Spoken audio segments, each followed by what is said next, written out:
이런 가운데요. 지금부터는 내일 상황을 좀 짚어보고 전망해 보겠습니다. 내일 오전에 10시부터 오전 10시부터 이재명 대표의 구속영장에 대한 심사가 있습니다. 법원에. 이와 관련해서요. 오늘 민주당에서 내놓은 설명이 있습니다. 우선 들어보겠습니다. 예, 지금 현재로는 내일 10시에 출석하는 것으로 알려져 있고요. 아마 의료진의 판단에 따라 변동사항이 있을 수는 있는데 지금 현재로서는 내일 오전 10시에 실질 심사를 위해서 출석하는 것으로 지금 예정되어 있습니다. 이재명 대표는 26일 열리는 영장 실질 심사를 위해 당일 오전 9시 45분경 서울중앙지법으로 출석합니다. 이 대표는 변호인과 함께 법정에 출석합니다. 이번 출석과 관련한 이 대표의 별도 입장문은 없습니다. 뭐 그런 거를 정하지는 않았습니다. 내일 출석하기로 확정을 방금 방침을 정했으니까 거기에 맞춰서 뒤따르는 지도부의 뭐 행보라든가 이런 것들이 정리될 것으로 생각합니다. 그러니까 심사를 좀 연기 요청할 수도 있다는 얘기인데 그건 안 하고요. 내일 10시 전에 법원에 가겠다. 서울중앙지법입니다. 그 얘기를 오늘 발표가 좀 나왔고요. 다음 화면 좀 보겠습니다. 자, 내일 영장 실질 심사의 쟁점. 지금 많은 언론들에서는 이거 증거인멸 여부를 놓고 이게 결정적으로 구속 여부를 가를 것이다. 이렇게 판단하거든요. 지금 검찰에서는 1,300쪽 의견서를 제출해서 준비하고 있고요. 뭐 추가 준비까지 뭐 하겠죠. 뭐 브리핑한다는 얘기가 나와요. 반면에 이제 이재명 대표 측에서는 구속 부당 의견서를 준비하고 있고 법정에서 이재명 대표가 직접 호소를 하겠다. 뭐 이런 게 지금 알려지고 있는 상황이거든요. 자, 정혁진 변호사. 네네. 증거인멸 여부가 구속 판단의 핵심입니까? 내일요? 그렇게 보십니까? 일단 제일 핵심은요. 범죄 혐의의 상당성이죠. 그러니까 범죄 혐의가 있다라고 인정이 돼야 예. 그다음에 이제 증거인멸이 일단 기본은 그거부터 따져봐야 그렇죠. 된다. 예. 그런데 사실 백현동 쌍방울 거기에다 위증 교사가 내용도 많지만 그 내용이 굉장히 중대한 거거든요. 왜냐하면 이게 단순한 뭐 그 뇌물죄를 떠나가지고 어떻게 보면 특히 쌍방울 같은 경우에는 우리나라 법만 위반한 것이 아니라 대북 제재까지 위반한 것이기 때문에 그 내용이 굉장히 중대한 겁니다. 예. 그래서 그 부분이 얼마만큼 인정이 될 것이냐. 그런데 제가 만약에 이제 이재명 대표가 검찰 조사 때 이러이러한 변명을 했다 이런 것들이 밝혀졌다라고 하면 이번에도 그런 말씀을 하겠지라고 생각을 하겠는데 제대로 된 변명을 지난번 검찰 조사 때 뭐 1차 때나 2차 때는 한 번도 제가 들어본 적이 없거든요. 그런데 뭐 입장문 냈다라고 하지만 그건 추상적인 입장문이었고 예. 그런데 내일은 입장문 없이 직접 그 영장 실질 심사 가가지고 판사한테 이런저런 이야기를 잘 한다라고 했으니까 그 부분이 굉장히 중요할 것 같고 그다음에 증거인멸은 사실은 워낙 범죄 혐의가 중대하기 때문에 예. 여기에 대해서 자인하지 않고 그 범행을 부인한다라고 하면 증거인멸은 그 자체로서 추정될 수 있다라고 하는 것인데 그런데 그 사이에 여러 가지 정황이 있었단 말이에요. 특히 이제 이화영 부지사 관련해가지고 진술이 그냥 몇 번 왔다 갔다 했죠. 왔다 갔다 했는데 그 왔다 갔다 한 그 배후에 누가 있었는가? 이재명 대표가 있었던 것이 아닌가? 왜냐하면 이화영 부지사 위에 이재명 대표가 있었고 이화영 부지사의 진술 번복으로 인해서 예. 가장 이익을 본 사람은 이재명 지사일 것이기 때문에 그다음에 거기에다가 피의자 신문조서에 날인도 안 했잖아요. 그런 부분들도 굉장히 안 좋게 작용을 할 것이고 예. 그다음 검찰이 준비를 많이 했다라고 볼 수 있는 게 위증교사 부분이거든요. 예. 왜냐하면 옛날에도 위증교사했던 사람이 지금과 같은 절체절명의 시기에 안 하겠는가? 증거인멸을 안 하겠는가 다 할 거지. 그런 논리를 전개할 걸로 보이는데 그런 논리가 이제 구속영장 청구서에 담겨져 있고 이 부분에 대해서 이제 검찰은 이미 패를 갖다 보여준 거예요. 예. 구속영장 청구서에서 예. 뭐 PPT를 뭐 몇백 장을 한다고 한들 구속영장 청구서에 있는 내용과 다른 내용은 별로 없을 거라고 보이는데 예. 여기에 대해서 이재명 대표의 히든카드가 무엇인지가 내일 그 영장과 관련된 그 의사 결정에 판사의 의사 결정에 결정적으로 영향을 미칠 것이다. 그렇게 판단이 됩니다. 통상 저렇게 영장 관련 심사를 할 때요. 네네. 검찰 쪽에서 구속영장 청구를 하면서 거기에 일단 내용을 적잖아요. 네네. 판사가 보는데 저 현장에 내일 심사 현장에 갔을 때 검찰이 추가적으로 증거를 내놓고 하는 경우가 많이 있습니까? 추가적으로 낼 수도 있죠. 하지만 제가 봤을 때 이미 구속영장 청구서 내용이 너무너무 자세해요. 거의 150페이지 가까이 되죠. 142페이지, 정확하게는 142페이지인데 이거에 더해가지고 이것을 보충하는 것이 뭐 1000몇백 페이지가 또 있다라고 하니까 그러니까 그 1000몇백 페이지라고 한 게 내용이 있다라기보다는 이 구속영장 청구서의 내용을 보강하는 뒷받침하는 그렇죠. 내용들. 풍성하게 하는 그런 내용들일 것이다. 그렇게 생각이 됩니다. 그러면은 일단 영장 이 쪽수가 142페이지. 그리고 검찰 쪽에서 내는 게 뭐 1000페이지가 넘다 그러고요. 이재명 대표 쪽에서도 뭐 최소 수백 페이지. 그 판사는 그걸 다 읽어봐야 되는 거 아닙니까? 그걸 따져보고 아무래도 내일 중에 안 나올 수도 있다는 얘기가 그래서 나오나 봅니다. 지금요. 새벽으로 넘어갈 수도 있다는 거죠. 지금요. 이런 가운데요. 이재명 대표가 과거에 구속영장 발부 관련해서 다른 인물들에 관해서 강력하게 주장했던 발부해야 된다 이런 취지로 설명을 했던 영상이 있거든요. 꽤 된 겁니다. 불러오겠습니다. 전직 대통령 박근혜 씨가 이제 영장 실질 심사를 받게 됩니다. 다른 국민들과 똑같이 법의 심판을 받게 되길 바랍니다. 범죄 행위가 중대하고 범죄를 부인하고 있고 언제 도망갈지도 모르고 또 증거인멸을 하고 있다는 정황이 여러 곳에서 보이기 때문에 구속되는 게 당연한 사안입니다. 자, 방금 확인하신 영상이 2017년 박근혜 전 대통령 관련된 내용을 저렇게 얘기했거든요. 그리고 다음 화면은 2018년에 나왔던 발언인데 화면 좀 보겠습니다. 이거는 이명박 전 대통령 관련해서 얘기한 거예요. MB 구속이요 올렸던 이재명 SNS에 올렸던 글인데요. 구속돼야 할 이유 이거에 관해서 실형이 예상되는 중범죄를 부인하고 있다. 역시 여기서 증거인멸 우려를 꺼냅니다. 여기서. 두 가지가 비슷하네요. 지금 2017년, 18년 당시인데. 정기랑 교수님, 그럼 당시하고 지금 이재명 대표 상황은 다른 겁니까? 같은 겁니까?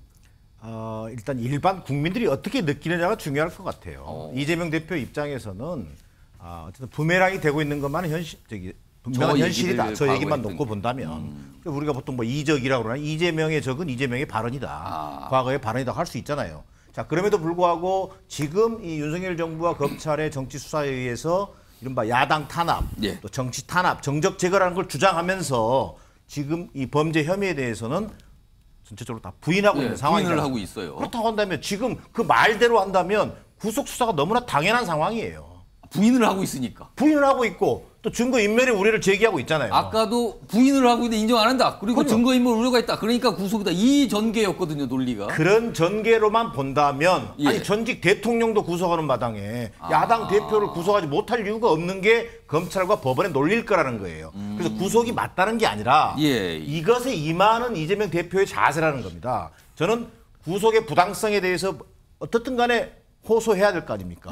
내일 영장 실질 심사를 통해서 그리고 임하는 자세는 좀 당당하게 임했으면 좋겠어요. 어떤 결과가 나오더라도 이것이 본인의 문제로 인해서 기각이 되든 뭐 또 가결이 되든 영장이 인용이 되든 이재명의 문제와 이재명 대표의 문제와 당의 문제를 좀 분리해서 당이 빠른 시간 안에 당의 내용과 갈등을 수습하고 어떤 뭔가 좀 새로운 내년 총선을 염두에 두고라도 당의 미래를 준비해 갈 수 있도록 하는 역할을 고민해야지 과거 발언을 가지고 뭐 지금은 정치 탄압이란 논리만으로 빠져나가기는 쉽지 않은 상황으로 보여진다.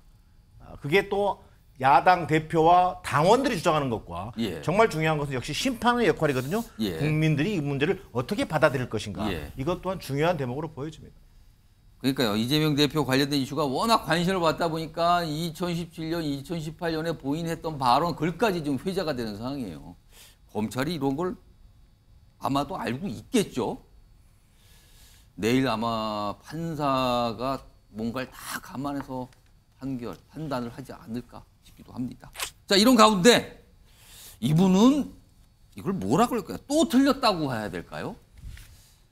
그러니까 한동훈 장관 관련해서 늘 얘기를 많이 하시는 분이 있는데 이번에도 뭔가를 얘기했는데 이게 조금 실수가 하나 들어갔거든요. 뭐 그 얘기와 이거에 대한 또 여당의 반응도 있습니다. 들어보시죠. 영장 전담 판사를 검찰이 지금 선택을 했다. 서울대 영장 전담 판사가 3분이 있는데 그중에 자신이 가장 유리하다고 생각하는 영장 전담 판사를 선택을 한 거죠. 그리고 그 선택된 판사가 예. 하필이면 또 한동훈 장관의 서울대법대 92학번 동기라는 점. 민주당 김의겸 의원은 이재명 대표의 영장 실질 심사를 담당하는 판사가 한동훈 법무부 장관과 대학 동기라면서 검찰이 가장 유리한 영장 전담 판사를 선택했다고 주장했습니다. 일고의 가치도 없는 삼류 막장 소설입니다. 기자 출신이기도 한 김 의원이 마치 대단한 특종인 양 생방송을 통해 가짜 뉴스를 유포했습니다. 김의겸 의원이 서울대 법대 92학번 동기가 한동훈 장관의 동기가 영장심사 판사다는데 그게 아니었습니다. 후배였다 그럽니다. 1년 후배. 학번이 달라요. 나이는 같은데. 그러니까 틀린 거죠.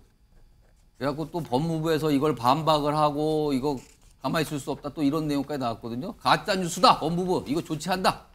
그러니까 틀렸어요. 이른바 팩트가 또 틀린 겁니다. 근데 김의겸 의원이 팩트가 틀린 적이 좀 여러 번 있었단 말이에요. 전용기 의원. 이거 뭔가 김의겸 의원이 저 얘기를 꺼냈을 때는 판사에게 조금 압박 이런 의도가 분명히 있었겠죠? 그러니까 객관적으로 평가를 하고 싶어서 예. 조금 취재를 해본 것 같습니다. 근데 또 팩트가 틀렸어요. 그러니까 기자 출신이다 보니 이렇게 예. 취재를 해서 보통 기자 시절에는 회사 이름으로 나가니까 모든 팩트 체크를 2번, 3번 거치지 않겠습니까? 예. 그런데 이제 김효구 의원께서는 이제 본인의 이름을 걸고 하다 보니 빠르게 캐치한 내용들을 이렇게 전달하고 싶어 하다 보니 이렇게 실수가 나온 것 같습니다. 사실 이렇게 팩트 체크가 틀리게 되면은 결국에는 신뢰도가 하락될 사실 수밖에 주장이 없는. 좀 흔들려 버리잖아요. 그렇죠. 그러면. 모든 주장이 다 뒤틀려 버리는 상황이 오기 때문에 여기서 조금 신중할 필요가 있다라고 보고 있습니다. 사실 가깝다라고 보는 관점은 어느 예. 정도 맞는 것 같습니다. 같은 서울대 법대고 동기가 아니고 후배고 그다음에 연수원에서는 2기수 차이가 난다고 하더라고요. 그러나 한동훈 장관 측에서는 일면식도 없다. 일면식도 없다. 모른다. 이렇게 이야기를 아니 하고 그 있습니다. 법대가 숫자가 몇 명인데 지금 무슨 소리를 하는 건가 이런 거예요 지금. 맞습니다. 서울대 법대 동기만 하더라도 굉장히 많은 인원 수백 명이 되는 일 텐데 전공인데. 이런 측면에서 실수를 하게 되면 사실관계 전체가 흔들리고 신뢰도가 떨어질 수 있는 부분이라서 조금 신중할 필요가 있지 않을까 사실 조금 아쉬움이 남습니다. 김옥신 변호사. 네네. 분명히 김의겸 의원이 저런 브리핑을 하고 저런 내용을 발언을 한 거는 의도가 뭐라고 보십니까? 무슨 의도를 처음에 가진 거라고 보십니까? 일단 첫 번째 법원 시스템에 대해서 전혀 알지 못하는 거예요. 법무부 장관이 이야기한다고 판사가 말을 듣습니까? 법무부 장관하고 판사하고는 아무런 상관이 없고요. 예. 판사들은 법무부 장관 높네 출세했네 이렇게 생각할지 몰라도 내가 공부 더 잘했다 이렇게 생각하는 사람들이 더 많을 거고. 판사들은 그런단 말입니까? 그런데 여기에 왜 이렇게 자꾸 실수를 하는가? 저는 개인적인 감정 때문이라고 봐요. 한동훈 장관에 한동훈 대해서요? 장관에 대한 개인적인 감정. 왜냐하면 유창훈 부장하고 사실은 동기가 있어요. 재수해가지고 나이도 같고 똑같이 재수해서 서울대 법대 93학번 동기가 예. 민주당에 있어요. 누굽니까? 누구냐면 박주민 의원이에요. 오. 그러면은 지금 김의겸 의원은 내일 굉장히 절체절명 아닙니까? 예. 이재명 대표 반드시 기각돼야 되지 않습니까? 그럼 박주민 의원한테 이야기해서 박주민 의원이 상임위가 법사위잖아요. 오. 법원 관장하고 그것도. 있다고요? 예. 그럼 박주민 의원한테 이야기해가지고 야, 박주민 의원 당신이 유창훈 부장한테 이야기해서 내일 기각시켜 이렇게 이야기할 겁니까? 그게 말이 됩니까? 한동훈은 그렇게 이야기하면 되고 박주민은 그렇게 이야기하면 안 되고 그렇습니까? 제가 봤을 때 그 김의겸 의원은 기각 확률이 70%라는 식으로 이야기를 또 말을 바꿨지만 예, 70%라고 그랬어요. 제가 봤을 때 어디서 0이 빠져야 돼요. 기각 확률이 7%도 안 7%요? 7%도 안 된다고 제가 생각하는 게 아니고 김의겸 의원이 생각하는 겁니다. 왜냐하면 만약에 영장이 기각될 거라고 예상을 하면은 유창훈 부장을 저렇게 공격할 필요가 있습니까? 제가 봤을 때 저런 이야기를 하는 거는 그 내일 영장이 기각이 되면 유창훈 부장이라고 한 사람이 한동훈한테 영향 받아가지고 기각한 것이다. 그렇게 공격하려고 미리 이렇게 딱 깔아놓은 거 아닌가? 그러니까 제가 봤을 때는 결국은 말은 70%라고 해도 걱정이 된다 이거죠. 실질적으로는 7%도 안 된다라고 김의겸이 생각하는 것을 은연중에 드러낸 것이 아닌가 저는 그렇게 생각이 됩니다. 저는 진성보 의원님. 저는 이 김의겸을 좀 아는 편인데 법조 기자할 때는 아주 똑똑했는데 뭘까 총기가 많이 흐려지다는 느낌을 받고 총기요? 사실은 또 이게 왜 저렇게 되냐면 사고방식이 굉장히 편향적으로 변하면서 시사센터를 해버리는 그러니까 어떻게 보면은 음모론에 빠지는 거잖아요. 검찰이 영장전담 판사를 선택했을 거야라는 데서 출발하는 거잖아요. 선택했을 거다. 누군지 그거를 딱 보고 나서 그때 선택을 한 거다. 그 불가능하잖아요. 아무리 우리나라가 조금 그런 구석이 있다 치더라도 정말 몰라도 한참 모르는 이야기다. 음모론에 빠지게 되는 이유. 예. 상대는 악마여야 되는 악마. 그러면은 청담동 술집 사건도 마찬가지고. 김의겸 의원을 보기에 한동훈 장관 윤석열 대통령은 이런 짓 하고도 남을 사람이야. 영장 전담 판사를 선택할 수 있는 이런 사고방식에서 빠져나오지 못하기 때문에 저런 이야기를 쉽게 하는 거예요. 정기랑 교수님도 한마디 해주시죠. 이거 어떻게 보십니까? 이거 뭐 한자 1분 드릴게요. 이거 김의겸 뭡니까 이거는 도대체. 전쟁이도 아니고 무슨 영장 기각률까지 예상하는 거. 70%라고까지 얘기했단 말이지. 저는 이렇게 김의겸 의원이요. 좀 이렇게 솔직했으면 좋겠어요. 뭐가 본인이 잘못됐다고 판단되면 팩트가 틀렸다고 하면 거기에 대해서 정확하게 사과하고 인정하는 것부터 배웠으면 좋겠어요. 근데 그냥 취지에 구멍이 있었어요 하고 퉁치고 넘어가는 것 저는 별로 근데 취지에 구멍이긴 한데 그 팩트가 사실은 굉장히 좀 중요해 보이는 팩트 같기도 하네요. 가장 결정적인 것이 팩트가 틀렸는데 그걸 가지고 무슨 얘기를 지금 하려는 거예요. 저는 이렇게 보이는 거예요. 김의겸 의원이 좀 마음이 급하신 것 같아요. 이재명 대표한테 뭔가를 좀 보여주고 싶으신 것 같아. 내가 이렇게 맹활약하고 있습니다. 보여주고 싶다 지금. 그럼요. 충성심을 보여주는 거 아닌가 싶은 거예요. 잘못 그러나 보였잖아요, 오히려 그 결과는 정반대 결과가 나올 것 같아요. 그러게요. 무슨 얘기냐면 뭐 법조인도 계십니다만 저는 영장 전담 판사에게 긍정적 영향은 1도 미치지 못할 것 같아요. 이렇게 되면 오히려 이렇게 된 이상. 뭡니까 이게 지금 그렇게 생각할 수 있다 이거죠. 결국은 1도 좋은 영향을 미치지 못할 발언을 함으로 해가지고 만에 하나 나쁜 결과가 나오면 김의겸 의원은 또 남 탓을 할 거 아닙니까. 그런 방식으로 저는 동의를 구해가 나간 국회의원으로서 어떤 저런 모습이 국민적 동의를 받기는 정말 어려워 보입니다. 김의겸 의원께서 이 방송 혹시 보신지 모르지만 네 분 반응이 다 안 좋네요. 좀 조금 그렇습니다 지금. 자 내일 기다려봐야 됩니다. 내일 여러 가지 정치권의 일이 있는데 기다려보도록 하고요.